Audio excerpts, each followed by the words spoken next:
WhatsApp guys, ఎట్లున్నారు అందరు మంచిగా ఉన్నారా? సో జనరల్గా మన లైఫ్లో మనందరం స్టార్టింగ్ ఒక బైక్ దగ్గర నుంచి అయితే మన జర్నీని స్టార్ట్ చేసి ఉంటాం. అది చిన్న బండి కానివ్వండి, పెద్ద బండి కానివ్వండి. బట్ 99% పీపుల్ ఒక 150cc 200cc సెగ్మెంట్ నుంచి స్టార్ట్ అయి ఉంటుంది మన జర్నీ అనేది. అండ్ కొంతమంది వాళ్ళ ఫస్ట్ పర్చేస్ కోసం కూడా వెయిట్ చేస్తూ ఉండొచ్చు. ఒక 2 lakhs బడ్జెట్ మీ దగ్గర ఉంది, మీరు ఏదైనా బైక్ కొనాలనుకుంటున్న 2026లో ఎస్పెషల్లీ ఏ బైక్ అనేది బెస్ట్ అనేది మీకైతే ఒక క్లారిటీ ఇచ్చేస్తా. మీరు బైక్ అనేది సిటీ పర్పస్ కోసం చూస్తున్నారు, or touring purpose, or just overall bike కోసం చూస్తున్నారు, లైక్ సిటీ అండ్ టూరింగ్ కోసం చూస్తున్నారంటే సో ఈ వీడియోని ఎండ్ వరకు చూడండి. అన్ని సెగ్మెంట్స్ బైక్స్ మనమైతే డిస్కస్ చేయబోతున్నాము. సో నేనైతే మీకు ఈజీగా అర్థం అవ్వాలని ఒక టాప్ 10 బైక్స్ అనేది ఆప్షన్స్ లో పెట్టుకున్నాను అనమాట. ఒక 10 ఆప్షన్స్ మనమైతే చూద్దాం ఈ వీడియోలో. స్టార్టింగ్ టాప్ 10 నుంచి స్టార్ట్ చేద్దాం. సో టాప్ 1 నా టాప్ ప్రిఫరెన్స్ బైక్ మాత్రం అస్సలు మిస్ అవ్వకండి, అది వీడియో లాస్ట్లో మాట్లాడుకుంటాం. సో టాప్ 10 నుంచి అయితే మనం ఈ వీడియోని అయితే స్టార్ట్ చేసేద్దాం. సో నా ఒపీనియన్లో టాప్ 10 బైక్ ఏంటంటే హీరో ఎక్స్ట్రీమ్ 250R అనమాట, 2026 మోడల్. ఇంజన్ వైజ్గా కనుక మాట్లాడుకుంటే 249cc ఇంజన్, లిక్విడ్ కూల్ ఇంజన్తో వస్తుంది.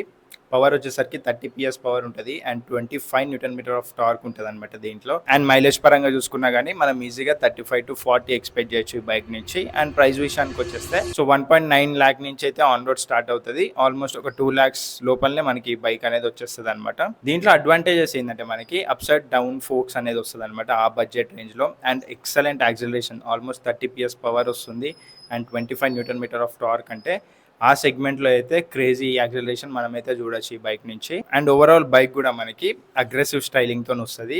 చూడటానికి అయితే మంచి అగ్రెసివ్ లుక్స్తోని ఈ బైక్ అనేది మనం చూడొచ్చు అనమాట. సో ప్రతి ఒక్క మోడల్లో అడ్వాంటేజెస్ ఉంటాయి, డిసడ్వాంటేజెస్ కూడా ఉంటాయి.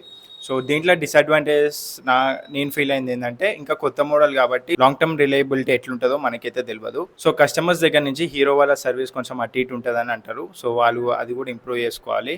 సో ఈ బైక్ హీరోదే కాబట్టి కొంచెం సర్వీస్ దగ్గర మనం ఏదైనా ఇష్యూస్ ఉంటే చూసుకోవచ్చు అనమాట. ఎవరైనా హీరో బైక్స్ వాడుతుంటే మీ సర్వీస్ ఎక్స్పీరియన్స్ ఎట్లుందో కింద కామెంట్ చేసి చెప్పండి, అందరికీ కూడా ఒక క్లారిటీ ఉంటుంది. సో నా టాప్ 9 ఆప్షన్ వచ్చేసరికి టీవీఎస్ అపాచీ RTR 164V అనమాట. సో ఈ బైక్ వచ్చేసరికి మనకి 159cc తో వస్తుంది, 17 PS పవర్ ఉంటుంది and 14 Nm of torque produce చేస్తుంది. మైలేజ్ పరంగా చూసుకున్నా కానీ ఈజీగా మనం 45 to 50 km/లీటర్ అనేది ఎక్స్పెక్ట్ చేయొచ్చు ఈ బైక్ నుంచి. సో ఎక్కువ ఫ్యూయల్ కాస్ట్ కూడా మనకైతే ఈ బైక్ లో అస్సలు కాదు. అండ్ ప్రైసింగ్ విషయానికి వచ్చేస్తే ఈ బైక్ అనేది మనం 1.5 lakh నుంచి 1.8 lakh డిఫరెంట్ మనం తీసుకునే మోడల్స్ బట్టి వచ్చేస్తుంది. సో టాప్ మోడల్ కనుక తీసుకుంటే ఆల్మోస్ట్ 1.8 lakh లో మనకి ఈ బైక్ అనేది చూడొచ్చు అనమాట. ఈ బైక్ లో అడ్వాంటేజెస్ ఏంటంటే ఇది ఆల్మోస్ట్ అన్ని ఫీచర్స్ ఈ బైక్ లో అనేది మనం చూడొచ్చు టాప్ మోడల్ కనుక తీసుకుంటే. అండ్ డిఫరెంట్ రైడింగ్ మోడ్స్ కూడా ఉంటాయి ఈ బైక్ లో. లైట్ వెయిట్ ఉంటుంది కాబట్టి మంచిగా సిటీస్ లో వాటిలలో ఈజీగా హ్యాండిల్ చేసేయచ్చు మనం ఈ బైక్ ని కూడా. డిసడ్వాంటేజెస్ గురించి కనుక మాట్లాడుకుంటే హై పర్ఫార్మెన్స్ బైక్ అయితే కాదు ఇది. సో మీకు పర్ఫార్మెన్సే మెయిన్ ఇంపార్టెంట్ అంటే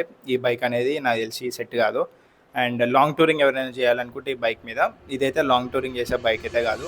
డెఫినెట్గా ఏ బైక్ మీదైనా లాంగ్ టూరింగ్ చేయొచ్చు, బట్ ఈ బైక్ తయారు చేసింది మాత్రం లాంగ్ టూరింగ్ కోసం అయితే కాదు. సో ఎవరైతే డైలీ బైక్ తీయాలనుకుంటారో అండ్ ఎవరైతే సిటీ రైడింగ్ మెయిన్ పర్పస్ లాగా తీసుకుందాం అనుకుంటారో వాళ్ళకి ఈ బైక్ అనేది పర్ఫెక్ట్ ఉంటుంది అనమాట. అండ్ నెక్స్ట్ టాప్ 8 వచ్చేసరికి బజాజ్ పల్సర్ N160 అనమాట. ఇంజన్ వైజ్ కనుక మాట్లాడుకుంటే 164cc 16 PS పవర్ ప్రొడ్యూస్ చేస్తుంది అండ్ 14 Nm ఆఫ్ టార్క్ అయితే ప్రొడ్యూస్ చేస్తుంది వెహికల్. మైలేజ్ పరంగా చూసుకున్నా కానీ ఇది కూడా బెస్ట్ మైలేజ్ ఇస్తుంది, ఆల్మోస్ట్ 45 to 50 అయితే ఎక్స్పెక్ట్ చేసుకోవచ్చు మనం ఈ బైక్ నుంచి.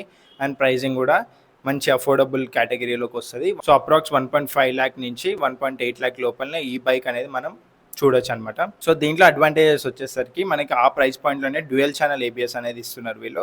అండ్ అదే కాకుండా కంఫర్టబుల్ సీటింగ్ అనమాట. సో ఈ బైక్ అనేది మనకి ఆ ప్రైస్కి ఎక్సలెంట్ వర్త్ అనమాట. సో డిసడ్వాంటేజెస్ వచ్చేసరికి సేమ్ దీంట్లో కూడా ఒక పర్ఫార్మెన్స్ బైక్ అన్నట్టు మీరైతే కన్సిడర్ చేయకూడదు దీన్ని. సిటీ రైడింగ్ అండ్ డైలీ ఆఫీస్కి పోయొచ్చుడు వీటికి మాత్రం కంఫర్టబుల్గా ఉంటుంది బైక్ అనేది. సో ఈ బైక్ కూడా మెయిన్ ప్రిఫరెన్స్ వచ్చేసరికి మనం సిటీ రైడింగ్కి ఎవరైతే చూస్తున్నారో వాళ్ళకి కంఫర్టబుల్గా ఉంటుంది. సో నా టాప్ 7th ఆప్షన్ వచ్చేసరికి రాయల్ ఎన్ఫీల్డ్ బుల్లెట్ 350 అనమాట. ఇక మీరు బుల్లెట్ తీసుకుంటారా క్లాసిక్ తీసుకుంటారా మీ ఇష్టము. ఒక 10 to 20,000 ఫరక్ ఉంటుందేమో మోస్ట్లీ అంతే. సో ఈ రెండిట్లో మీ ఇష్టం, ఏదైనా చూస్ చేసుకోవచ్చు. సో ఈ బైక్ కనుక మనం చూసుకుంటే 349cc ఇంజన్తోనే వస్తుంది అండ్ 20 bhp పవర్ మనం దీంట్లో చూడొచ్చు అండ్ 27 Nm ఆఫ్ టార్క్ అనేది ఈ బైక్ లో మనం చూడొచ్చు అనమాట. అండ్ మైలేజ్ పరంగా చూసుకున్నా కానీ ఈజీగా మనం 35 to 40 ఎక్స్పెక్ట్ చేయొచ్చు. ప్రైజింగ్ విషయానికి వస్తే మాత్రం ఇది ఆల్మోస్ట్ ఇంకా 2 lakhs వరకు అయితే టచ్ అవుతుంది అప్రాక్స్. సో మనం తీసుకునే వేరియంట్ అండ్ కలర్ బట్టి ప్రైజింగ్ అనేది డిఫరెంట్ ఉంటుంది అనమాట. సో ఆల్మోస్ట్ ఒక 2,00,000 బడ్జెట్‌లో ఇదైతే వచ్చేస్తది. సో దీంట్లో మెయిన్ అడ్వాంటేజెస్ గనుక మనం చూసుకుంటే మనకి Royal Enfield Bullet or Classic అంటేనే ఆ లెజెండరీ ఆ ఫీలింగ్ అనేది వచ్చేస్తది. ఒక రాయల్ ఫీలింగ్ వచ్చేస్తది కదా! సో అది కూడా ఒక అడ్వాంటేజే దీంట్లో. అండ్ అదే కాకుండా స్ట్రాంగ్ లో ఎండ్ టార్క్ ఉంటది గైస్. సో మంచి లో ఎండ్ టార్క్ అనేది మనం ఈ 2 బైక్స్‌లో చూస్తాము. అండ్ అదే కాకుండా మనం ఈ మధ్య చూస్తలేమేమో కొంచెం తగ్గింది గానీ ఇంతకుముందు లదాఖ్ ఏమన్నా లాంగ్ టూరింగ్ ఎళ్ళాలంటే మెయిన్ ప్రిఫరెన్స్ క్లాసిక్ ఆర్ బుల్లెట్‌కి ఇచ్చేవాళ్ళు. సో కంఫర్టబుల్‌గానే ఉంటది లాంగ్ టూరింగ్ ఎవరైనా చేయాలనుకుంటే గూడా. సో మనం సిటీ రైడ్స్‌కి యూజ్ చేసుకోవచ్చు. అండ్ లాంగ్ టూరింగ్ గూడా దీంట్లో అయితే కొంచెం కంఫర్టబుల్‌గా చేసుకోవచ్చు. అండ్ డిసడ్వాంటేజ్ మాట్లాడుకోవాలంటే డిసడ్వాంటేజ్ అన్నట్టు ఏం గాదు. కొంచెం హెవీ ఉంటది వెహికల్ అనేది. సో మూవింగ్ ట్రాఫిక్ ఏదైతే ఉంటదో ఆ మూవ్‌మెంట్‌లో కొంచెం మనకి వెహికల్ అనేది హెవీ అనిపిస్తది. అది కొంతమందికి డిసడ్వాంటేజ్ ఉండొచ్చు ఆర్ అడ్వాంటేజ్ గూడా ఉండొచ్చు. మంచిగా రగ్గడ్ ఫీలింగ్ అన్నట్టు. సో డిపెండ్స్ ఇంగ. బట్ రాయల్ ఎన్‌ఫీల్డ్ నుంచి వచ్చే బుల్లెట్ అండ్ క్లాసిక్ ఏదైతే ఉందో 2026 వెర్షన్స్ కంటే ఓల్డర్ వెర్షన్స్ ఏదైతే ఉన్నాయో డెఫినెట్‌గా నేను వాటికైతే ఫ్యాన్ అనమాట. సో మీరు కమెంట్స్‌లో చెప్పేసేయండి. నెక్స్ట్ ఆప్షన్‌లోకి అయితే వెళ్ళిపోదాం. నెక్స్ట్ నా టాప్ 6థ్ ప్రిఫరెన్స్ వచ్చేసరికి బజాజ్ పల్సర్ NS 200 అనమాట. సో మంచి నేకెడ్ బైక్ అనమాట ఆ ప్రైస్ పాయింట్‌లో. అండ్ నెక్స్ట్ ఇంకో నేకెడ్ బైక్ కూడా ఉంది.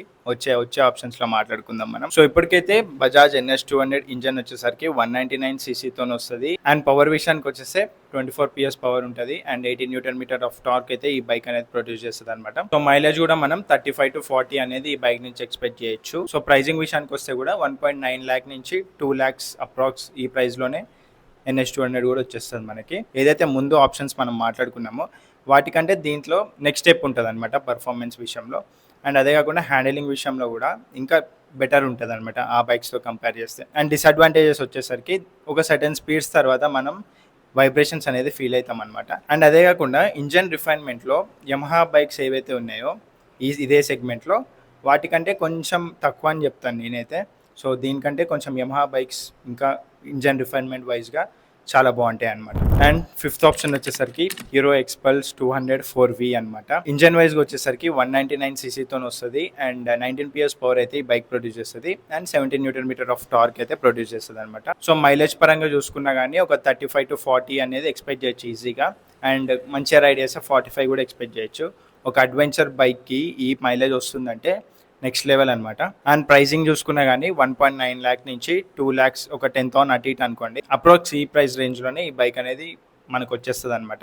అడ్వాంటేజెస్ కనుక మనం మాట్లాడుకోవాలనుకుంటే ఎవరైతే హార్డ్ కోర్ ఆఫ్ రోడింగ్ చేయాలనుకుంటున్నారో లాంగ్ టూరింగ్ చేయాలనుకుంటున్నారో, ఎందుకంటే ఈ బైక్లో మనకి ఆ ప్రైస్ రేంజ్లో ఏ బైక్లో లేని సస్పెన్షన్ మనకి ఈ బైక్లో ఉంటుంది అనమాట. సో అడ్వెంచర్స్ ఎవరైతే చేయాలనుకుంటున్నారో వాళ్ళకైతే కంఫర్టబుల్గా ఈ బైక్ అనేది మనం యూజ్ చేయొచ్చు. అండ్ ఎవరైతే లాంగ్ టూరింగ్ మెయిన్ ప్రిఫరెన్స్ లాగా తీసుకోవాలనుకుంటున్నారో వాళ్ళకి కూడా ఈ బైక్ అనేది అల్టిమేట్ ఉంటుంది ఆ ప్రైస్ పాయింట్లో. అండ్ డిసడ్వాంటేజెస్ కనుక మాట్లాడుకోవాలనుకుంటే బైక్ అనేది చాలా హైట్ ఉంటుంది అనమాట. షార్ట్ రైడర్స్కి అయితే ఈ బైక్ అస్సలు కంఫర్టబుల్ ఉండదు. అండ్ అదే కాకుండా పర్ఫార్మెన్స్ మీ మెయిన్ పర్పస్ అంటే ఈ బైక్ అనేది సెట్ కాదనమాట. పర్ఫార్మెన్స్ వైజ్గా లిమిటెడ్ ఉన్నా కానీ అడ్వెంచర్ పరంగా మాత్రం అల్టిమేట్ ఉంటుంది అనమాట. సెకండ్ ఆప్షన్ థింక్ చేయక్కర్లేదు ఈ రోడ్లో పోతుందా ఆ రోడ్లో పోతుందా అని, ఏ రోడ్లోనే వెళ్ళిపోతుంది బైక్. సో నా టాప్ 4th ఆప్షన్ వచ్చేసరికి మీరు కనుక ఒక మంచి ఫేరింగ్ బైక్ కనుక చూసుకుంటుంటే ఈ ప్రైస్ పాయింట్లో మీకైతే ఆల్రెడీ మైండ్లో వచ్చేసి ఉంటుంది యమహా R15 V4 అనమాట. నేనైతే నా స్క్రామ్లర్ తీసుకోక ముందు ఇదే బైక్ తీసుకుందాం అనుకున్నా. బికాజ్ నాకు చాలా ఇష్టం అనమాట ఫేరింగ్ బైక్స్ అట్లా. సో ఈ బైక్ వచ్చేసరికి 155cc engine liquid cool VVA టెక్నాలజీతో వస్తుంది. 18 PS పవర్ ప్రొడ్యూస్ చేస్తుంది. And 14 newton metre of torque అనేది ప్రొడ్యూస్ చేస్తుంది ఈ బైక్. అండ్ మైలేజ్ పరంగా మాట్లాడుకోవాలనుకుంటే ఆ పర్ఫార్మెన్స్కి యమహాని మించిన మైలేజ్ ఏ బైక్ ఇవ్వదనమాట. ఆల్మోస్ట్ మీరు 45 to 50 ఎక్స్పెక్ట్ చేయొచ్చు. ఇంకా మంచిగా నడిపితే 55 కూడా ఇస్తుంది అనమాట. మైలేజ్ పరంగా అయితే అసలు మనం ఎక్కువ థింక్ చేయక్కర్లేదు. బెస్ట్ ఎవరికంటే కాలేజ్ స్టూడెంట్స్ ఎవరైతే ఉంటారో రోజు కాలేజ్కి పోయి వస్తుంటాం కాబట్టి ఆ మూమెంట్లో మనకి డైలీ ఫ్యూయల్ ఎక్స్పెన్సెస్ మెయిన్ కాబట్టి వాళ్ళకైతే ఈ బైక్ తీసుకుంటే మంచి సేవింగ్స్ కూడా అవుతాయి అనమాట. ప్రైజింగ్ విషయానికి వచ్చినా కానీ 1.9 lakh నుంచి 2.1 lakh అప్రాక్స్ ఈ ప్రైస్ రేంజ్లోనే మనకి ఈ బైక్ అనేది వచ్చేస్తుంది. సో ఈ బైక్ అడ్వాంటేజెస్ కనుక మాట్లాడుకుంటే బెస్ట్ పర్ఫార్మెన్స్ బైక్ అనమాట ఒక 2 lakhs రేంజ్ లో. అండ్ అదే కాకుండా ప్రీమియం ఎలక్ట్రానిక్స్ అనేది దీంట్లో మనం చూడొచ్చు. సో ఈ బైక్ లో డిసడ్వాంటేజెస్ గురించి కనుక మనం మాట్లాడుకోవాలనుకుంటే సో ఈ బైక్ అనేది మన ఫేరింగ్ బైక్ కాబట్టి అండ్ స్పోర్టీ లుక్ ఉన్న బైక్ కూడా కాబట్టి లీనింగ్ అనేది ఫ్రంట్ క్లీన్ అవుతాం డెఫినెట్ గా. సో ఎవరికైతే కొంచెం బ్యాక్ ఇష్యూస్ అట్లా ఏదైనా మేజర్ కన్సర్న్ ఉంటే వాళ్ళకి ఈ బైక్ అయితే సెట్ కాదు. అండ్ పిలియన్ రైడర్ కూడా ఈ బైక్ అనేది అంత కంఫర్టబుల్ గా ఉండదు. సో మీ యూజ్ కనుక మీ ఒక్కళ్ళే నడుపుతారంటే అప్పుడే ఈ బైక్ అనేది సెట్ అవుతుంది అనమాట. సో నా టాప్ 3 ఆప్షన్ వచ్చేసరికి టీవీఎస్ రానిన్ అనమాట. సో ఈ బైక్ వచ్చేసరికి మనకి 225cc 20 PS power and 19 Nm of torque అయితే ప్రొడ్యూస్ చేస్తుంది. అండ్ మైలేజ్ పరంగా కూడా మనం ఈజీగా 40 to 45 ఎక్స్పెక్ట్ చేయొచ్చు ఈ బైక్ నుంచి. అండ్ ప్రైజింగ్ విషయానికి వచ్చినా కానీ 1.7 lakh నుంచి అయితే స్టార్ట్ అవుతుంది, ఇంకా 2 lakhs వరకు అయితే వెళ్తుంది మనం తీసుకునే మోడల్ బట్టి. ఈ బైక్లో అడ్వాంటేజెస్ ఏంటంటే కంఫర్టబుల్ రైడింగ్ పోస్చర్ ఉంటుంది గైస్. సో మీరైతే కంఫర్టబుల్ స్ట్రైట్ పొజిషన్లో కూర్చుంటారు అండ్ పిలియన్కి కూడా కంఫర్టబుల్గా ఉంటుంది. సో ఫ్యామిలీ పరంగా ఈ బైక్ అనేది కొంచెం కంఫర్టబుల్గా ఉంటుంది అనమాట వెనకాల కూర్చోడానికి కూడా. అండ్ అదే కాకుండా సిటీ పర్పస్కి రోజు బైక్ తీయాలనుకునే వాళ్ళకి ఈ బైక్ అనేది పర్ఫెక్ట్ ఉంటుంది. సో డిసడ్వాంటేజ్ వచ్చేసరికి ఏందో కొంచెం డిజైన్ పరంగా చూసుకుంటే నా ఒపీనియన్ ఏంటంటే కొంచెం ఏందో తేడా కనిపిస్తుంది డిజైన్ పరంగా. సో డిజైన్ పరంగానే కాబట్టి డిజైన్ అయితే మీకు నచ్చచ్చు అండ్ నాలాగా నచ్చకపోవచ్చు. బట్ ఒక స్పోర్టీ బైక్ అన్నట్టు మాత్రం మీరైతే కన్సిడర్ చేయొద్దు దీన్ని. సో మిగతా అవన్నీ చూసుకుంటే మాత్రం ఆ ప్రైస్ పాయింట్కి వర్తే అనమాట.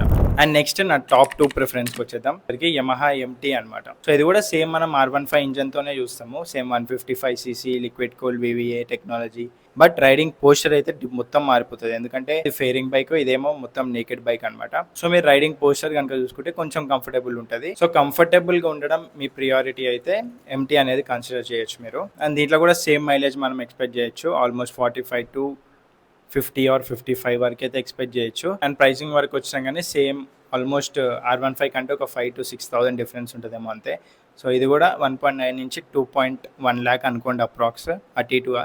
సో ఈ ప్రైస్ పాయింట్లో అయితే మనకి ఈ బైక్ కూడా వచ్చేస్తుంది. అడ్వాంటేజెస్ కనుక మాట్లాడుకోవాలనుకుంటే ఈజీ హ్యాండిలింగ్ అనమాట. అండ్ డిసడ్వాంటేజ్ కనుక మాట్లాడుకోవాలనుకుంటే మాత్రం దీంట్లో కూడా పిలియన్ సీట్ మళ్ళీ చిన్నగానే ఉంటుంది అనమాట. సో అంత కంఫర్టబుల్గా అయితే ఉండదు పిలియన్స్. అండ్ వచ్చేసాం ఫైనల్ ఆప్షన్, నా టాప్ 1 ఆప్షన్ వచ్చేసరికి రాయల్ ఎన్ఫీల్డ్ హంటర్ 350 అనమాట. సో నాకైతే ఆ సెగ్మెంట్లో ఒక బెస్ట్ ఆల్రౌండర్ బైక్ అనిపిస్తుంది, ఎందుకంటే ఇంజన్ వైజ్గా 349cc J సిరీస్ ఇంజన్తో వస్తుంది అండ్ 20 bhp పవర్ ఉంటుంది and 27 Nm of torque produce చేస్తుంది. అండ్ మైలేజ్ పరంగా చూసుకున్నా కానీ డీసెంట్ మైలేజ్ ఇస్తుంది, 35 to 40 వరకు ఎక్స్పెక్ట్ చేయొచ్చు ఈజీగా. అండ్ ప్రైసింగ్ కూడా ఆల్మోస్ట్ 1.9 lakh నుంచి 2 lakhsలో వచ్చేస్తుంది ఈ బైక్, ఒక 10,000 అటు ఇటు. అండ్ 2026లో ఈ బైక్లో మనకి కొంచెం కొత్త కలర్స్ అయితే యాడ్ అయినాయి అనమాట. సో ఓవరాల్గా చూసుకుంటే పర్ఫార్మెన్స్లో కానీ హ్యాండిలింగ్లో కానీ కంఫర్టబుల్ పరంగా చూసుకున్నా కానీ ఈ బైక్ అనేది అన్ని కవర్ చేస్తుంది అనమాట ఆ ప్రైస్ పాయింట్లో. సో అడ్వాంటేజెస్లో ఈ పాయింట్ అనేది మనం యాడ్ చేసుకోవచ్చు, బెస్ట్ ఆల్రౌండర్ బైక్ అని. అండ్ అదే కాకుండా రాయల్ ఎన్ఫీల్డ్లో మీరు ఏ బైక్ అయినా తీసుకొని అన్నిటికంటే